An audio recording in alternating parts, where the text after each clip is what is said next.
Tuesday, Molly amiamo creato e iniziato da New Jersey.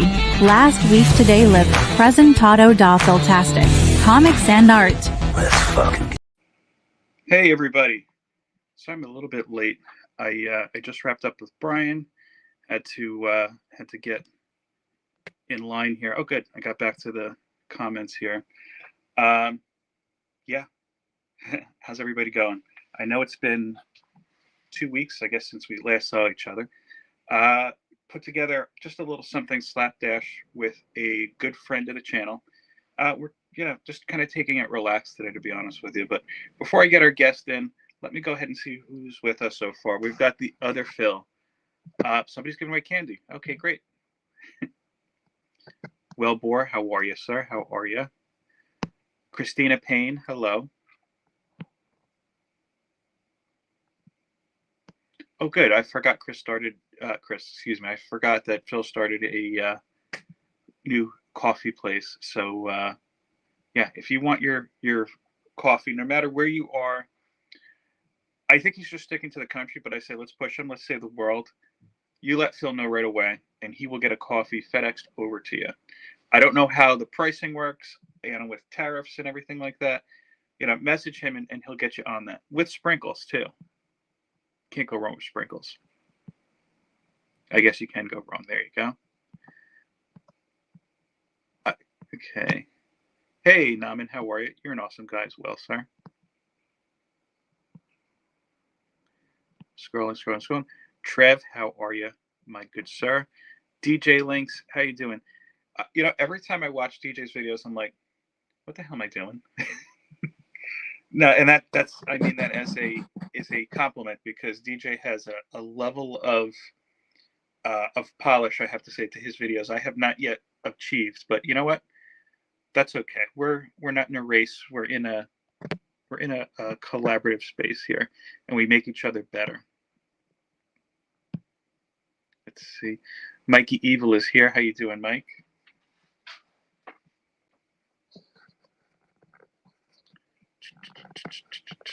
I'm caught up in the chat here. All right, let me go ahead and I will get our guest in. Oh, I was waiting for her to sit down. There we go. And Ms. Madam, how you doing today? I'm great. I am really backlit really badly, I see. No, you're fine. You're fine. That's right. Look, I'm a schlub in a t-shirt in a basement, so you're perfectly fine. Okay. You look like you're on like some HBO show right now. Like you've got like these grand lights coming in and everything, and you have it looks like a nice umbrella behind you. I'm in a basement. I don't know about that. I'm in a basement with a bowl of soggy Cheerios. I saw you announce something on Breakfast with Brian. Yeah. Oh, you mean on the Saturday morning comics now? Yeah, Saturday. Yes, that's okay. Yeah, no, we have our book, Legacy Comics, Comics with an X, by the way. Pat Hickey and I were talking Conjury, A Prayer for the Dead, and we were going to release an exclusive trailer for the comic, but the technology was not on our side. So I'm going to be releasing it later on, but I can say that there are some people, one of them who might be on with me right now, who have seen an advanced copy of the trailer. Yeah. So you could attest it's a good thing. It's not put together, right? Right. It's amazing. It's amazing. Yeah, you actually saw the one I can't use on YouTube. Okay, I'm sorry. Yeah. No. I just thought about that. It was touching. It was so moving. I really liked it. Yeah. So Legacy Comics, comicswithanx.com. Go ahead and put your pre-orders in. You could actually get a digital copy today if you'd like. I know Pat said anybody who buys it from YouTube today, he's going to sign their copy for free. If you ever have anything I did, by the way, you want me to sign it, you can mail it to me if you're not in North Jersey, and I'll sign it too. I don't charge for that kind of stuff. So there you go. And they have other things that we worked on too. Conjury, the digital variant of issue 4, and The Job, Dark Matches, which I did elements of the cover for. And I mention these books specifically because every time you buy one of these books, a donation is made to Comics Curing Cancer. Again, that's The Job, Dark Matches, and Conjury issue number 4, the digital variant. So pick up some books, even if you've read them before. They're good for giveaways. Oh, Evil, I'm sorry, I left you on there. But yeah, again, legacycomics.com, comics with an X. Buy some comics, get your donation in. There you go. So I have no agenda. I just figured we'd have like a little relaxed convo. I like just sitting and talking with people. Tell us what's going on. Crap. I hope you weren't going to ask me that. Okay, then I won't. Retract the question. How about, I was kind of in a rush because they didn't have the link or whatever and everything. I'm going to go get some water though or something. Yeah, go ahead. Go get what you got to get. Okay. And then I'm going to get a light too so you can see me. All right, I'll be right back. Okay. All right. So here you could say anything you want about her, guys, right now. Go ahead. I won't tell, though. She'll probably see it in the chat. I'm kidding, of course. DJ's got his copy of The Job. Yep. And that promotion, from what Pat has told me, every time a purchase again of that book is made, C3 gets a donation. That's in perpetuity. So keep on getting it. That's what I say. You doing a little symbol? Or are you trying to do like a gossipy sound? Yeah. So like I said, we were just taking like a relaxed kind of approach today. Brian's here. Did I see Brian sneak in? There you go, sir. How are you? Thanks again for having us on. And I said it on Brian's show, but anybody who wants either Patrick or I or both of us on, let us know. We want to talk Conjury. We just talk other things too, but talking Conjury would be very helpful. I'm not going to lie to you. That's just how it goes. But I hope you guys get a chance to check it out. And I hope you like the trailer. I'm going to drop it shortly after we're done here today. And here we go. Yeah, she's got her water. And I apologize, by the way, for the link. I didn't realize it until you messaged me, and I was already knee-deep into Brian's show. Okay. So, yeah, okay. I was like... I just get anxiety, so it's just, I just want to have it ready so I can, No, it's cool. I'm sorry for causing anxiety today. As Mark knows well, Rob. Very good. How are you? Okay.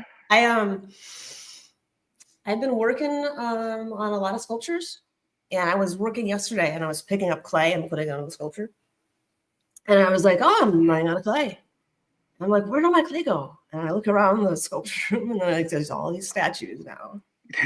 So that was kind of cool. Yeah, I could tell when we chatted a little bit yesterday. I looked at it for a second. I was like, "Well, it's like it's almost like you have like the back of a museum almost set up now." Because you had it was almost like a clock. It one there, one there, one there, one there, one there. Yeah. Well, I don't know if I've ever asked you this, and I apologize if I did. How did you get into sculpting? I was making little pinch pots when I was 2.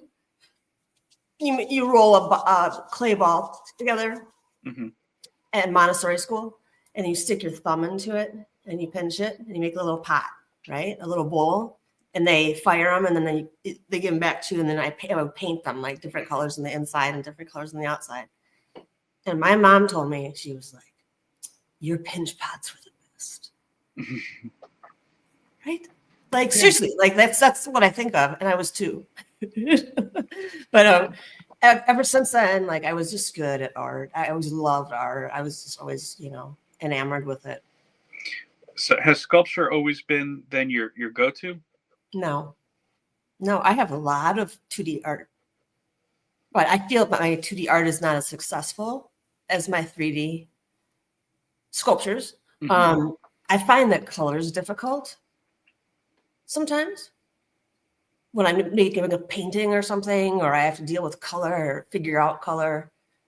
Sometimes it's easier to not have to deal with that with sculpture. And also the fact that by taking something that's 3-dimensional and making it 2-dimensional, putting it in a whole different dimension is hard to do with perspective and everything. Let me ask you, we're talking about color. Did you always feel that was the case? I'll tell you why I say that afterwards. I don't know. Namin has a request. Ask Madam to make her Res 720 at least. Okay, Jesus Christ. what is my red? It is 7:20. Yeah, it might just be the connection, I guess. Put it all the way I down. don't know. Yeah, I asked that Um, because it was kind of weird. I was going through some of my old high school stuff actually the other day, my old high school portfolio. Yeah. And something I talked about here a little bit, but I never really finished talking about it. When I was in college, I went into the art program at Rutgers. At that point, it was Mason Gross. And I had they had something where midway into your sophomore year, you had to do a portfolio review. And based on that, they could either say you stay in the program or you're out of the program. So I was pretty confident because I was Dean's List, high grades and everything. I'm just kind of going to summarize it for anybody who's heard me talk about it before. And I got my review, and then they were like, well, we don't feel that it's matching up to our level, but you're not out of the program. So I was on the honors program and artistic probation at the same time, which I still don't understand to this day. But anyway, they said you could do another assessment, which I had asked for. Right. And it's kind of, I was going at about it like very analytically, like, okay, well, what did I do wrong? So let me go back and talk to, and I asked if I could get a copy of whatever they looked at when I did my entrance review when I was in high school. Right. And there was really no good information, but on that review, they had said, oh, yeah, his strength is really in his use of colors and everything like that. So now, how it brings me back to my other question, fast forward now 20 something years later, maybe more if I do the math, but let's not. It's like I feel like I gravitate more towards black and white. So I don't know if that's just something that's unique to me or if it's something that as we mature, it kind of changes. But I don't know. That's interesting because when I think about like my sketches that I had, my doodles that I did, they're all black and white. They're all just pen and ink. And I didn't want to put color on them because I didn't want that problem, the dilemma of where to put the color. Yeah, I mean, for me, I don't know if it's also because I'm trying to work a lot quicker, just because now my drawing time has been, all right, get home from work, help out my wife with the kids. She's been with them all day. I want to give her, a break here. Eat dinner. We get them to the bed. I sit down and I need to be drawing or doing something else while like TV is on, or I will just pass out. And it's been consistent, at least the last couple of months. I don't know if it's a problem or if it's just I'm pushing myself too much, but that's just kind of where I am. So right now, art is what keeps me going and half watching whatever 90 Day Fiance we're watching at the same time. That's right. I also have a TV in my studio, so I can, or down here in my studio, my living room, and I always need to have background noise, no matter what. Like even though I'm sleeping, I need to have a fan on or something. Yeah, and you know what? It's strange because when I used to do that before going to college, I would have a radio playing and have music playing or something. And one of the first things I remember one of our professors was telling us, when you're painting or when you're drawing, don't have music on because it could change basically the way that you're doing your work. But I mean, to me, it's always more of like I just need something on in the background to distract myself. Hey, what's going on, Christopher? Yeah, I can't believe someone would say that. Really, you keep in mind too that they're were very old school at that point. Some of them were, pretty big artists that I didn't know about it until well after I graduated. So different. I think a different mentality type of thing. But even today, like when I'm working, I have just like this. I have my phone in my headphones, and I have something on. I have YouTube on, though. I'll be honest with you, I've been a little light with comic YouTube lately. Music, news, just whatever. And I'm not paying attention to it. I just need that in order to focus on what I'm doing. Yeah. Yeah. Do you think you hyper focus? When you're probably drawing? Not. When I'm drawing, no. I do have, if I'm in the groove Yeah. I do have it where like I don't want to stop. Yeah. And I have to, or either I'm up all night or it results in a lot of shoulder pain. Yeah. Yeah. What about you? Yeah, I get inspired, and then I get hyper focused, and I will just sit there and work on it, and time will go by, and I'll get time blindness, I guess. Where I didn't realize like hours have flown by, and I've just been, pushing clay around. Well, what inspires you? What inspires me is the childhood stories growing up and the Bible. I was raised Methodist, and I went to Catholic school, so it's very religious. Personally, I was. I'm not anymore. But those stories of the biblical stories still carry throughout my artwork. I noticed I still have like angels and devils and kind of a surrealist style. I've one I'm working on now. It's like the Garden of Eden tree. Mm-hmm. A lot of Garden of Eden references. A lot of snakes in my artwork too. I notice, which I think symbolizes, threat, and danger, devil, or whatever too. So. Justin, I wanted to highlight his comment. He brought up a really good point too. He thinks background music selection could impact your art depending on the mood, but you could also use it to your advantage. Very true. Do you know what I'll notice? I remember like sketching something. Mm-hmm. Well, like as a teenager, I remember the music that was on when I was sketching it, right? Because it was new and interesting music. And then when I looked back at the sketch, like years and years later, I remembered the music that I was sketching to. Yeah, you know what's strange? I don't remember the music, but like I grabbed this notebook because I had a little sketch idea. I wanted to get it out of my head. And I guess I've had this notebook for a while. I have to flip through some pages here. Bear with me because there's something actually for somebody in the chat I've been working on for way too long. Anyway, I came across this drawing here. Now, this is something I did years ago. I think when I was either I was in college. Yeah, now I remember early college. And I remember doing the sketch while I was sitting on the back of the deck in my aunt's house. And there was a lot going on. I remember like this, it was like in the middle of summer. I remember when I look at this now, like the smell of like the suntan lotion and everything like that. We didn't even think about talking about this, but when I opened up this book, I saw that and I was like, oh, that's just the first thing that hit me. That's crazy, isn't it? Yeah. That you can get those sensations back. Yeah. It's like a weird kind of muscle memory almost. Let me flash forward. And then I had this book, I guess, a long time. So even I had I have some stuff for somebody in the community. I still owe some stuff to, and I actually have some of the roughs for the Condry book in here too. I didn't even plan on referencing that in here, but I saw the sketch and I was like, all right, here we go. Nice. Let me ask you now. So you as a child doing Montessori, you were doing the pots. Did you get did you have any formal art training after that point? Yeah. Ever since I can remember, I was always good at art. I was always like the best thing I could do.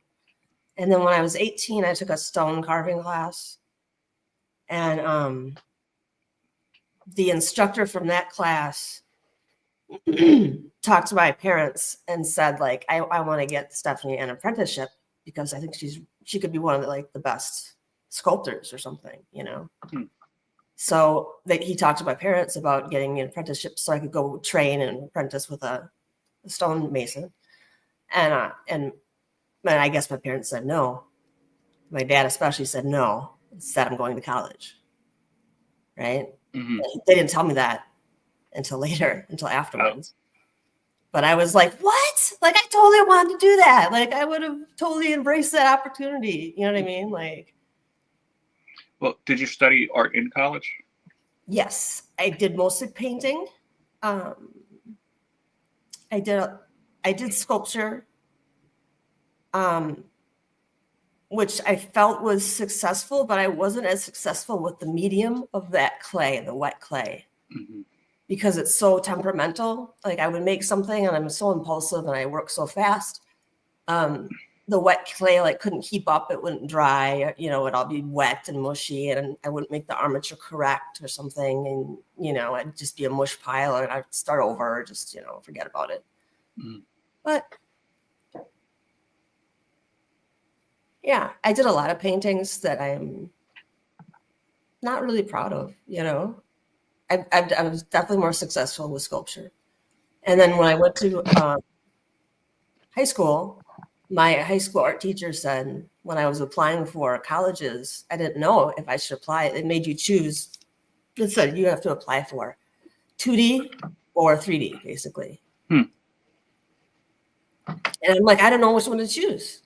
So I asked him, I'm like, which one should I do? And he points to one of my statues, and he was like, that one.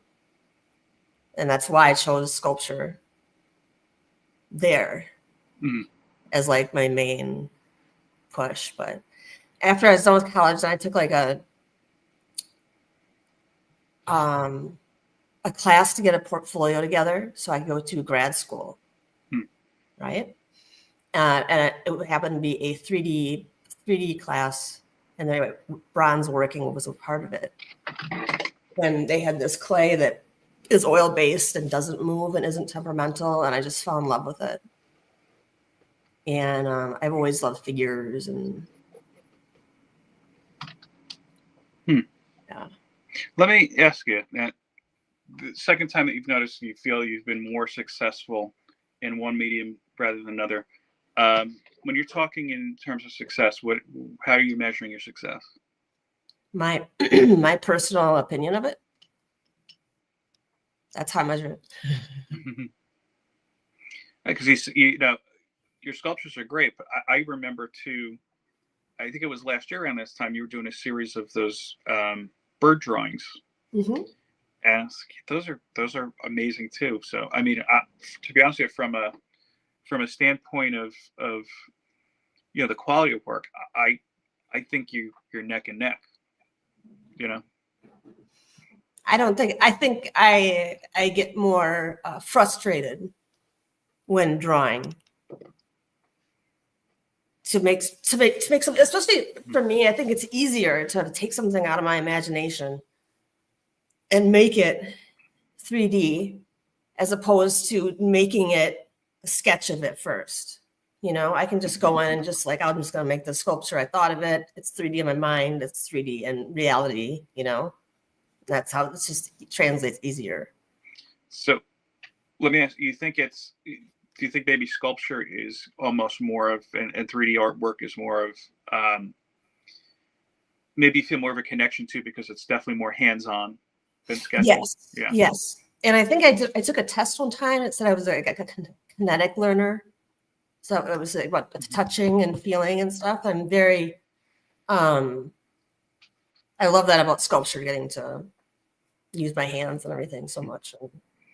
Yeah. And if you want to draw or sculpt or anything while we're doing this, like even just like a little bright sketches, you know, you can. I was just trying to figure out like just a way, like a relaxed way we can chat and do maybe do other stuff here at the same time. Just like I said, sketch or whatnot too. Lady Fantastic actually had questions that like a tactile learner. Tactile learner. Yes, that's it. Thank you. There we go. I always remember like when I was little, I would look at big sculptures and I would be amazed by them, first of all. And I'd be like, wow, that's incredible. And then I remember being really little and seeing a big mural on the side of a building and asking my mom, like, dude, like, I don't remember how old I was, but I was like, do people pay you to do that or do you have to pay them? You know? Well, depends on which business you're in. Hopefully you're on the right side of it. I know. But yeah. So I was just always, I think I was just meant to be in this field. What's the largest piece you've ever done? The 7 foot tall EOD bronze bomb suit guy. EOD. I remember that. Yeah. Yeah. And that one actually turned out to be maybe my most proud moment because that statue has actually like took on its own persona And people go to that statue now to reflect upon their passing of their friends. And they leave coins, they leave memorabilia there. The little army men figures are in the crooks of the statue. And someone sent me pictures of someone like, and saluting the statue, and that just, it really touched my heart, because it made me realize like I made something a lot bigger than myself. Yeah, you contributed to, the universe there. Yeah, and the healing or whatever that does, whatever that Exactly. statue for people, and that really gave me chills when I kind of realized that, and I saw a picture of someone saluting it. I was like, wow. Naman had a question. I don't quite understand, but let me see if we could go for it. Trev, yeah, that's right. It is amazing. How do you compare the two medium when you only tried one medium? She's tried both mediums, Naman. Unless are we thinking of something else? The wet clay? Yeah, I did the wet clay in college, and I hated it. I can show you an example of something that's made with wet clay, but yeah. Oh, let me get this.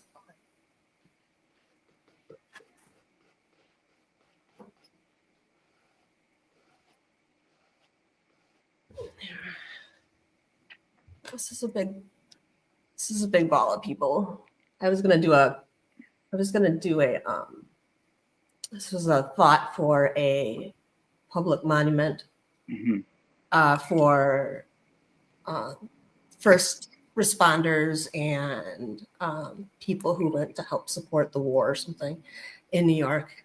I didn't get that project, but I was thinking of this concept of this giant, massive ball, kind of like the sphere of the earth, with people coming in and out of it. It's an interesting concept, yeah. With the flag on top of the pole access, kind of sticking out. I don't know where that part went, but yeah. Kind of saying so that. Anyway, so this clay doesn't need to be. It can just be out. It doesn't need to be wrapped up like the wet clay. It doesn't have to be covered up. Okay. I'm holding ahead. No worries. It doesn't have to be cut. And that other clay is so bad. I'm terrible. Because it'll shrink too, and it'll explode in the kiln, and it's so fussy. You really have to baby it, and this you don't. Yeah, and so somebody saying Naman was talking to me with mediums. I'm not sure what one you mean. Did you try sculpture? I says, did you try scripture? Maybe it was a mistype. I haven't tried scripture. Sculpture, I did a very little bit in college and a little bit before that. And yeah, no, I mean, I was fine with it. I've never worked. Well, I shouldn't say I've never. I think when I was a kid, I did some stuff with clay. I was very big into Super Mario, and I remember making little Mario sculpture. Okay, that makes more sense. I remember making little Mario sculptures. Those are long gone. And when I was in college, one of the entry classes that they had you take was basically we were trying a little bit of everything. And I had made, it's kind of funny, you're talking about monuments. I hadn't thought about this. I made a monument of another childhood hero at the time, Bruce Willis. And I made it look like it was on the, what's the sculpture on Rome? Galateo? Like it was, I forgot, it was like I want to say like a famous general on a horse. So I made it look like he had the two guns on a horse. Okay. And then there was one actually I used in my high school portfolio that got me into college. I was very big into computers, high school going into college. I fell off at that point. And I used to work in a computer store after work. And whenever you had a fried motherboard or something, they just threw it away. So I started collecting them, and I put it together. I made it look like a face, and I made it light up. It kind of looked like an Easter Island thing, but made out of computer parts. Cool. And I really enjoyed that. Unfortunately, it just was lost at my mom's house somewhere. Yeah.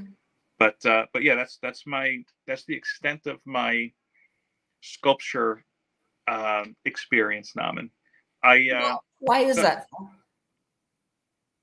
never occurred to me, but you got me thinking. Maybe it's something I might try at some point. I don't know where to start. I don't know that I have the space to really start, to be honest with you. But who knows? All you need is the passion to do it. Mhm. Let's see. Three good nerds. If the wet clay is so difficult and particularly to use, why do artists use it? Is it cheaper than other reusable clay that you typically use? I know that clay can get very pricey. Yes, I can speak on that actually. Go ahead. My brother was also a sculptor, and my grandpa had a farm in Oklahoma, and we would go there, and on the farmland there was a clay pocket in the land, and my brother was in college at the time, and he was going for ceramics, and he dug into the clay pocket in the earth, dug out a kiln, basically dug out a big reservoir, took all the clay out, made like an oven, and then from that clay he made pots, and he raku glazed them, I want to say. And so what he would do is once he was done making all his pots, they would dry. He'd put them in the kiln, and then he would stoke a fire, and he would stoke that fire for like 24 hours. He'd be out there to get this fire as hot as it needed to be to fire that wet clay. But that wet clay is definitely cheaper than this clay, than the oil-based clay.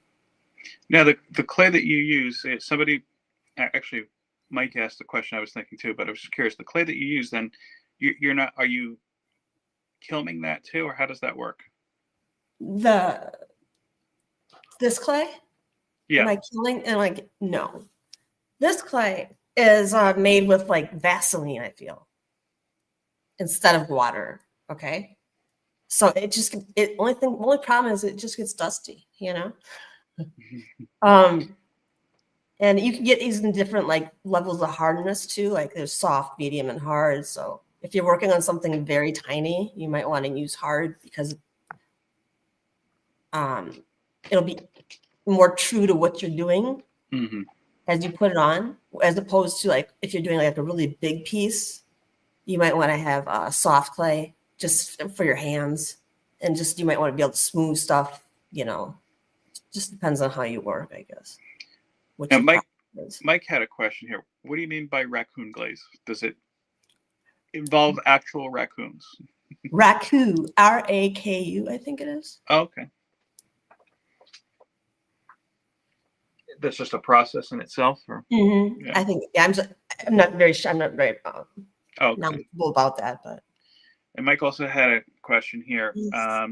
Have you ever tried metal sculpting or trash sculpting? I have never tried metal sculpting in terms of welding and stuff, because in that they would always expose me to that in the art classes. I would have the knowledge of how to weld, but it would always scare me. Really, I always thought like I'm going to blow myself up. I'm probably. I can understand that. Or something. I was too scared, so I just preferred to not do that. But the trash sculpting in college, like I would go to like the junkyard, and I would just go prowl around there looking for stuff. And I'd find like x-rays of like somebody's spine and like an old car or something. And I'd go up and try to get that and use that, incorporate some trash and find some old wooden panels, outside by the garbage. And I'd like take those, and those are sitting in my garage now, fully painted with, a painting I had done. But it was just like some trash, basically. Yeah, you just reminded me when we were talking about trash sculpting. Where I grew up used to be the headquarters for Nabisco. It was literally like around the corner from us. You could see it from our back deck. They're not there now. They sold, and then the new company sold most of the property to development, which is an issue that we have in New Jersey, but that's a whole nother thing. And they used to, around Christmas time, let people come in, and they had Santa, and they would give out cookies and gifts and everything. And I remember one particular year, they had this little atrium area where there was an artist who actually used, I think it was old car parts, to make dinosaurs and bugs and whatnot, like giant size things.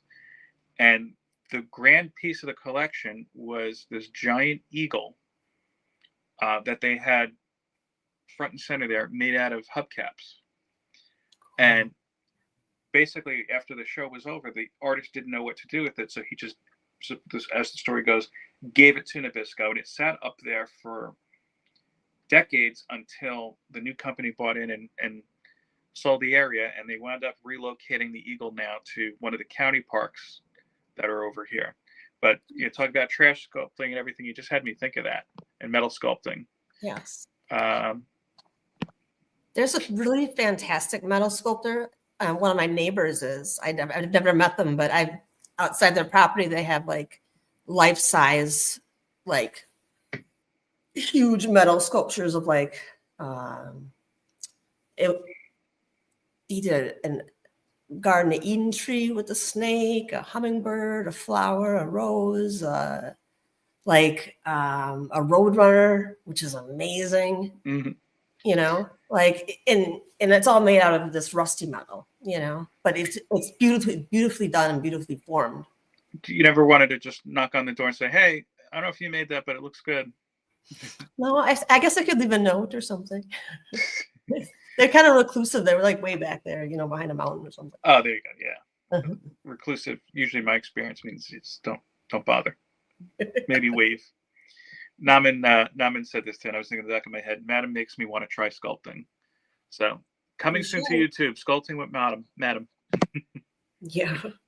No, Naman should be sculpting because Naman is also an artist, and he was doing Naman's an excellent artist. Yeah, and so if you're good at one, I think you're going to be good at the other one too, pretty much. I would think. You know what I mean? Like, yeah.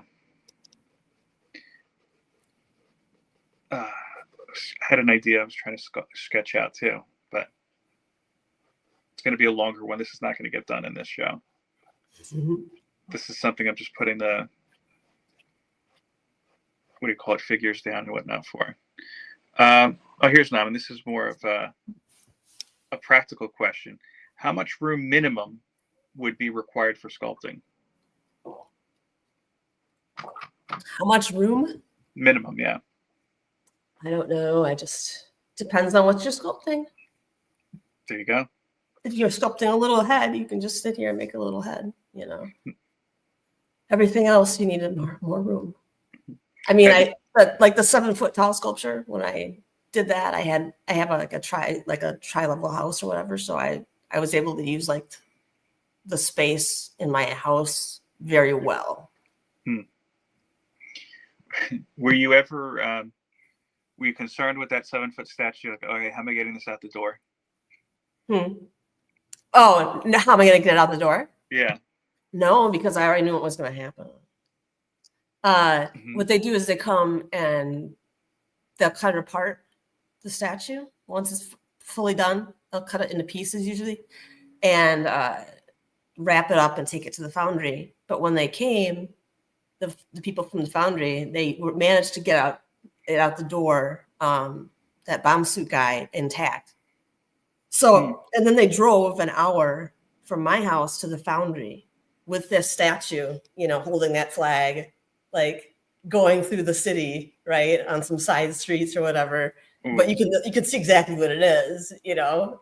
But even though it's kind of wrapped up, it was kind of cool. It's like being transported, you know. And it's very cool. The other statue I did was First Lady Ellen Axon Wilson. She was life size too, and they came and they had to chop her up in front of me. And before, and he was like, the foundry guy was like, "Do you want to leave? Like, do you want to leave like right now? Because we're gonna like chop up your beautiful artwork, basically, with the sawzall, you know." It was that. Did you have some feels when that started, or were you just like, "Look, I know it's all going to be good"? I am hyper anxious when I have to hand over my sculptures to the foundry, because I feel like I don't want them to mess it up, like I've tried really hard and I know they can mess it up sometimes. One time I went up after I had doing a commissioned portrait of a guy. I went up to the foundry, a certain foundry, and his ear was jacked up and they had to report it in bronze. And I was like, what is going on here? And I was going to freak out. Like I was like, you guys are going to have to re-pour this whole thing. This is going to take months, to redo this. And then they're like, no, calm down. They're like, we can make an ear, and they like went over there and like were grinding stuff and, taking stuff off and putting stuff back on and made it look acceptable. By the time I had, like an anxiety pill, I think, and calm down. Let me see. It can be, especially since I feel like I'm very controlling over the art, having to release that control to the foundry is hard. Yeah, I could see that. When I go and check stuff and I go and check waxes for, quality control checks and stuff, like I'm always hyper. And when I go oversee like a patina of a statue, I'm always like hyper nervous and like super critical. And I want to be just right. You know what I mean? I'm not just like, oh, just do whatever, or make it look good. I'm always like, no, I get exactly like this. This is exactly what I see in my head. So sorry, micromanager, but that's that's got to be a level of control to here. Just because it's like, look, when you're in your studio, when you're in your space where you're creating, technically your piece isn't done until you ship it off to somebody else to really do the most critical touches.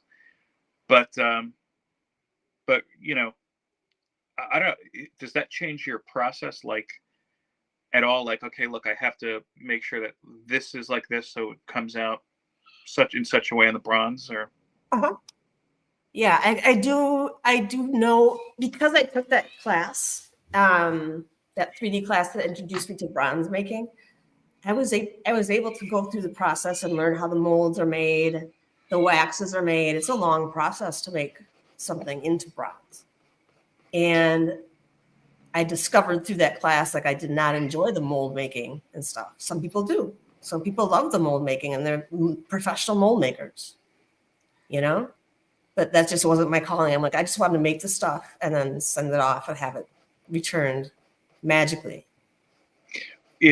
Now, that first example that you gave me, I take it as that was a less than great experience with the foundry. Did you ever have an experience where maybe something turned out better than you expected? Yeah, I think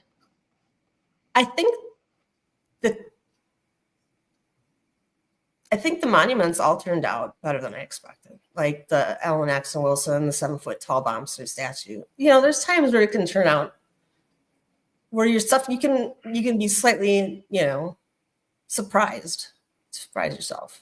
So watching her get chopped up was all worth it in the end.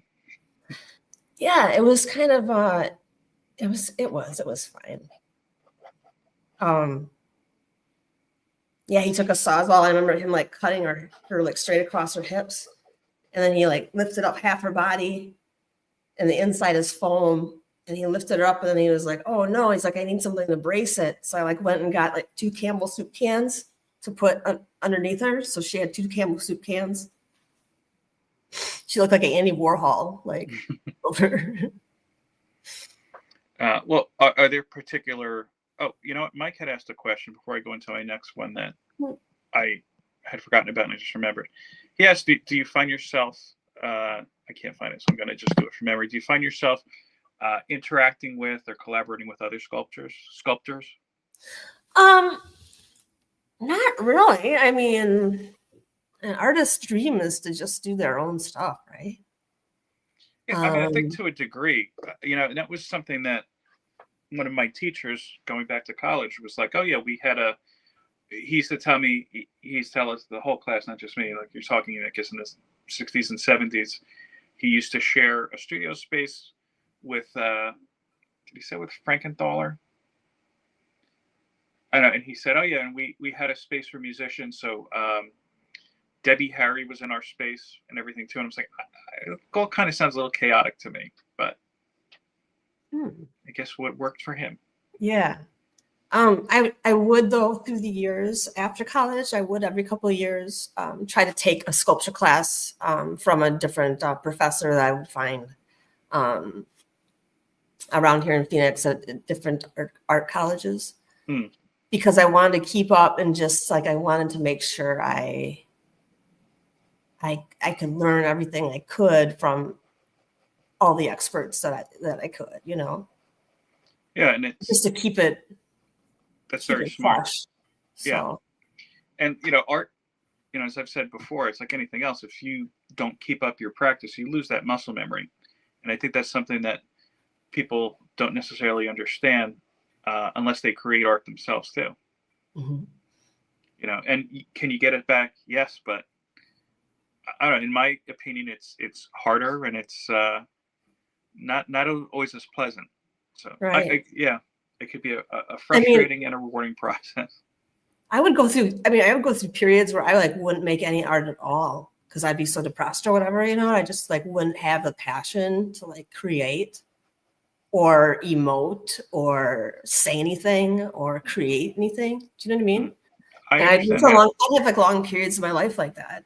And then I go through spurts where I'd have like, you know, very creative spurts, you know, like right now I'm very creative spurt or whatever. And I feel very lucky, I guess, that I have some thoughts to add, you know? Yeah. I mean, I've had times, especially during the week, where I want to sit down and draw late at night, and I start and I'm like, I don't know what I want to draw, or I'm just not feeling it. And in the past, I would push myself and then not be 100% happy with what comes out. But now I've been more like, you know, you're not feeling it tonight, you're not feeling it. You're not on a deadline. This is just something for your enjoyment or whatnot. Right. You know, it's okay to let it go for a night. Yeah, I remember when I was little taking the drawing classes and them teaching us how to draw. And they were teaching us how to draw by sight, you know, still life, copying. Mm-hmm. And, you know, you train your eye to talk to your hand, basically, and work as one. So while you're looking at something, your hand can draw it, and you can almost draw something if you're good enough without even looking down at the paper, right? I've never tried that. Yeah. In fact, we would do that all the time in that art class. We'd all do the blind drawings where you'd sit across from your partner and you would both draw each other's faces, except you couldn't lift up your pencil. And then after you're done like making the portraits of them, then you hand it to them. And yeah. The closest I think I ever did to that, and it wasn't, you were still looking at the paper, was I remember one of my college drawing classes, we had to do contour drawing. And take care, Mike. Have a good weekend. And the professor was like, look, the whole point of this is keep drawing without lifting the charcoal off the paper. And I remember just, I don't know why, like I just felt like I nailed it. Like it was just, and I was, oh, that's very good. And I remember I brought that because he was one of the professors who was in my redo, I guess you could say, of that portfolio review, the review. It's like, oh, you did this in my class, I remember. So that's one of my favorite memories from that. Let's see. Art, do you have any? Well, I know that you mentioned that you're in this big kind of creative space right now. Is it the stuff that you're doing right now? Are you working towards any commissions or any big kind of projects, or is it something that you're doing out of your own enjoyment? That's a good question. Right now, everything is for my enjoyment, except like that ball that was sitting there. I'm trying to apply for public monuments and stuff, actively doing that as they come up. But for right now, I'm just throwing myself into this into my work, into sculpting in the morning, right when I wake up. That's what I do. That's what I do. And I never really thought I had a style before. I couldn't see it. And now that I'm looking around, I have like 10 pieces at least that are, almost finished or whatever. But I feel like I have a style and I can see it now. Yeah, I proud myself for that because my whole life I never felt I did. Do you know what I mean? I think that's it's kind of a good observation. Is I never thought I had a style, and I think Roscoe, I can tell your work for sure. Yeah, I still to this day like to be honest with you, and I guess I'm always more critical of what I do. Even Pat kind of just said that on Brian's show. I think Roscoe actually said, I go, always tell it's one of Phil's styles because it comes, and I think Evil Mike and Trev actually had mentioned this too. If not, I'm sorry, I'm not trying to put words in anybody's mouth. I think they had pointed out in something, I could always tell where Phil's got this kind of painterly thing come out. I was like, I don't see it, but go ahead. Like a painterly type of style. Painterly style, okay. Yeah. Naman asks, do you feel you have style in drawings too? I think you definitely do. I mean, when I make the surrealist stuff, which is, I guess all my art is surreal. I just leaned in there, and I guess that's what I am, a surrealist. Is that what you leaned into, or is that what your favorite artists tend to be, more surrealist? My favorite artists are by far Michelangelo. It's my very top favorite artist because I would study him passionately, his life and his work and everything. And I still haven't been to Italy. I need to go to Italy apparently because I hear it's really, really awesome for sculpture. But I'm very inspired by him. And I when I was younger, I was inspired when I read about his life. I was inspired by his passion for it too, and his dedication to it. I respected it. Now, I remember reading years ago that there was somebody was alleging he was autistic, and was that the case in your studies of him? For what? I'm sorry. Michelangelo was autistic? No, I didn't hear that. Yeah, I have to go back. I haven't heard that in a few years, but they were saying, that's why he was able to do such a great focus on the Sistine Chapel, for how many years and how long each day. It took 4 years, I think, to do the Sistine Chapel. Yeah. And then he painted the Last Judgment. In the Sistine Chapel. And after he painted the Last Judgment, a pope came along, saw it, and was like, everybody needs to have their clothes on. It's like a different artist was commissioned then to go into the Sistine Chapel, paint over Michelangelo's paintings, and paint little breeches, little loincloths over all the guys. And he was known as the painter of the loincloths or whatever. Well, when you do get to the Vatican, tremendous art when you're walking even just through the hallways. You'll notice there's leaves placed all over the guys' parts there. And I remember I went about 10 years ago and telling somebody who lived there, that was because one of the popes, after all, said, hey, you have to cover everything up. And they didn't believe me. They thought, no, that's just how it was. Let me see. It's kind of because you're into surrealism, because I could definitely see Michelangelo, especially one of the sculptures you showed me the other day or yesterday with the angel wings. I could definitely see Michelangelo in that. That's a great piece too. I was almost half expecting you to throw something at me like a Picasso or whatnot. No, I mean, Picasso doesn't fascinate me. What fascinates me is Bernini too, the sculptor Bernini. He's just a magician. How you translate and you make human forms, human muscles. You're making it's almost like you're creating stone human, you know, it's so cool. And to do it so good and to trick everyone's eye into believing that that's a figure and that's drapery and that's, you know, soft and that's hard. And they, you know, it's just What lucky. I feel lucky. I know is it that distinction between, hey, you're using something as hard as clay and ultimately bronze to make something like cloth look soft and smooth? Is that the mark of, in let's not say the mark, but is that what you look for when you identify good art? When I identify good art, you just know good art, basically. Do you like it or not? You know, you instantly know.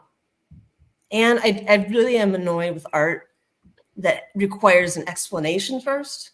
I don't consider that very good art. You know, if I need to read a paragraph and get your point of view, and then I'm going to look at this piece. Mm.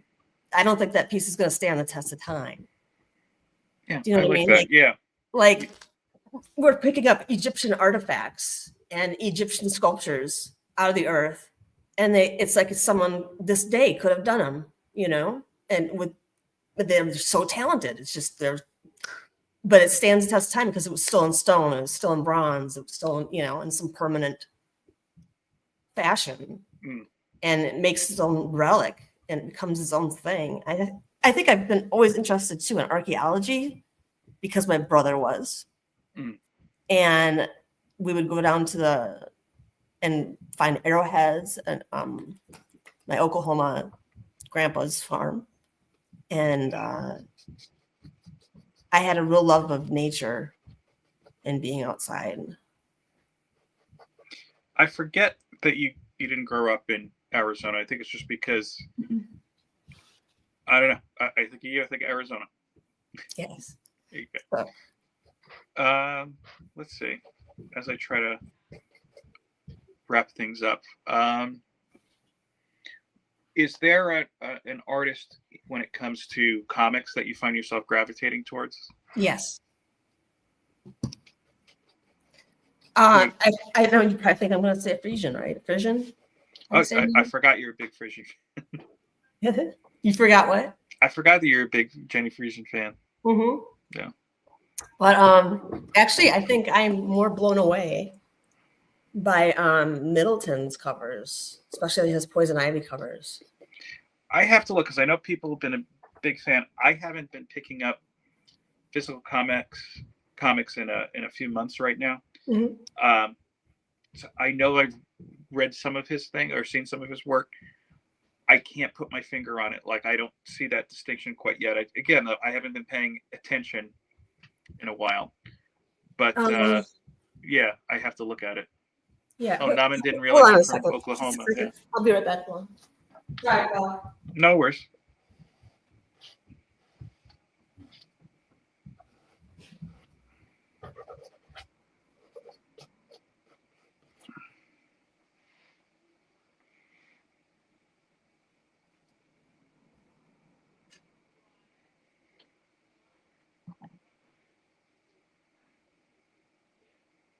When we're done, I'll show you guys what I've been working on. Again, I didn't finish a piece. This is just a rough of something I've had in my head for a little while. And this is, again, by no means done. And I'm probably not going to work on this within the next week or so, but I'll show that in a moment here. All right, so Madam's back with some show and tell.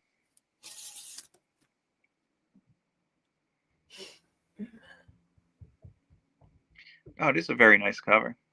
It's a Middleton. You know what? If I didn't know better, I have to look at more of his stuff, and I'm not making any assumptions. It almost looks like an AI type of thing. It's so good. It reminds me of John Singer Sargent. If you know that painter. I remember the name. I can't put my fingers on a piece, to be honest with you. He reminds me of Sargent, who's just like, he's so good. It's like he's almost too good, you know? Like this should be in a museum, I think. With the, you know.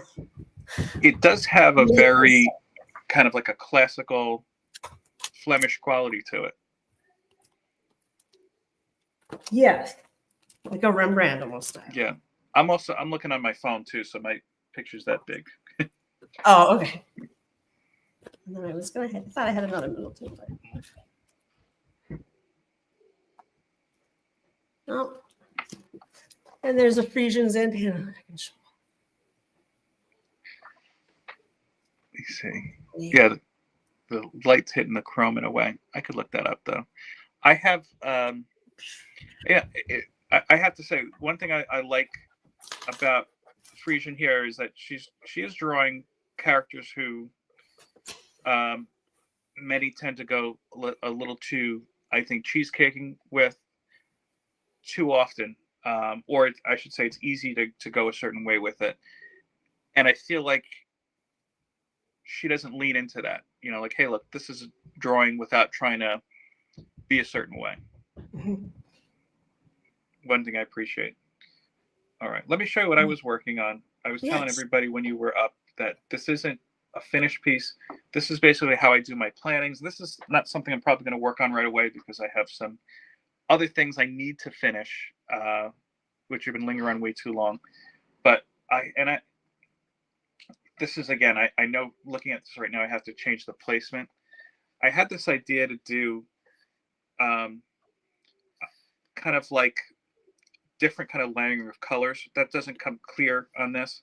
So I have a Catwoman leaning against some Batman. I head like towards his back. And the whole idea, I don't know if I want to blend Batman into the background. And yeah, you can't see all the pencil sketches, I think, just the way the phone works and everything. So I'm trying to push it a little bit more here. I don't know if I wanted him blend him in more and just make her pop, or do just like a slightly different layer in the back here. I would do just from what you've shown me. I think I would do which I think is what you were going to do. Is he's kind of a negative space, isn't he? Right. Yeah. He's a negative, so he could be the empty space. So a like bright light coming from back there, or whatever, with bats or whatever coming. So you think like white back, and that part be solid, like everything else be solid, like the sky or whatever around him be like a solid wall or something, a brick wall or something. You know what might work? Hold on, let me do it like this. If I darken around him, if I do it like, let's say all white, mm-hmm. or I'm trying to think, I'd have to play with it a couple ways. Let's say all white. Mm-hmm. Then as far as Batman goes, the only thing you see black are like maybe the outline here and a couple of the cape pleats, and then she's either in black and white or black and grays. Okay. But I also want to move her over a little bit, so not that she's off panel or off the sheet. It's too centered. Yeah. Yeah. The composition needs a little more. Yeah, but that's why we do the planning stages. I like it though. Like getting closer. I like it very much. Yeah, if I had the time to, I would study, I think, drawing females a little bit better. I feel like it's a weakness I have, but sometimes I nail it. Well, no, that's no excuse, because you have a model who lives with you. Yes, and we have two very small children who don't let us sit, let alone stand still for a minute. So there's the challenge, but I don't know. Sometimes we do get that golden hour if I'm not working. I'd say usually between 4:30 to 6, where my son just wants to like watch Blippi. We're like, okay, let's just all, and my daughter's usually sleeping at the time, so like, all right, let's just all just relax and collect ourselves. Let's all just take a moment here. Yeah. Well, madam, thank you for coming on, just hanging out with you a little bit. Like I said, I didn't have a real agenda, but it's always just nice to sit down and talk to you. Well, thank you for having me, Phil. It's always nice to sit down and talk art with you. I'm so proud of you. Thank you. I'm so excited for you. Thank you. I think you are so talented. And I think you should just keep soaring, keep soaring to the sky. Well, you know what? I think that whatever you've said of me, you are infinitely more talented and soaring than I am. So there you go. So. I don't know what that move was, by the way. I think that's just because I didn't finish all my Cheerios this morning. It's just going to be a soggy mess in a second to clean up. But any parting words for everyone? Yes, I will say that for the longest time, being an artist, I would always be very self-critical, very hard on my own self. And I would always like not want to share my art really with like, I always felt like it wasn't good enough. Like my art isn't good enough. It's not perfect yet. It's not perfect yet. It's not, you know, I don't want to show it. I don't want to be embarrassed. I don't want negative comments. That would crush me. Do you know what I mean? And it got me to be this old and do it for this long for me to be like, hey, maybe it's okay. Hey, maybe this is like okay to show now, you know? Yeah. I mean, I think So I would encourage all artists that you should all let your light shine and let everyone see what you're doing, because it just spreads creativity, and it sparks other imaginations and other imaginations. Two thoughts on that. First of all, don't ever be embarrassed about being 29. Yeah, That's perfectly fine. God damn. Fine, tell everyone my age. Your lack of experience will all, you know, is not there. But yeah, I could definitely relate to that, and I think a lot of it is in this kind of social media adult world that we're in, where everything you see a picture for 1 second, everything looks perfect. You don't know the hours of time that went into that, even if it's not art wise, you know, staging and everything like that. So it's just something I think that I'm thankful of, when I could talk to people like you, and you get it, and we could kind of bring each other into a level area of thinking, I guess, if that makes sense when it comes to that stuff. I always appreciate talking with other artists, and because I really value, not to sound mean or weird, but I think that other artists are just because they're in the field, they're going to have a better eye for the art. And I think I value their opinions maybe a little more than just someone who's, you know, just likes to view art and not make it, you know, as opposed to being someone who makes it. Yeah. I think that's important to keep in mind. I think it's also important to keep in mind too, that I don't see art as something that you could say, hey, this is the best ever. This is the best artist ever. This is the best this. Because it's just, you know, even when it's drawing comics, it's such a personal journey that you really, I think, thinking in those terms, have no right or no place to say, well, this person's better than this person. It's like, no, they're just evolving in one way or another. If it's not your cup of tea, that's one thing. But I don't think you can say anything is better than anything else, nor can you say anything is worse than anything else. What resonates with you resonates with you, but you could do it, I think, without diminishing another. Yeah, I think 100% art is just in a language. It's an expression of emotion, of our being here on the world and our experience. Well, it sounds like we're going to have time to do a part 2 in the future of this discussion. But thanks again for hanging out. Thanks for everybody for giving me a little bit of your time today. Peace, love, and comics.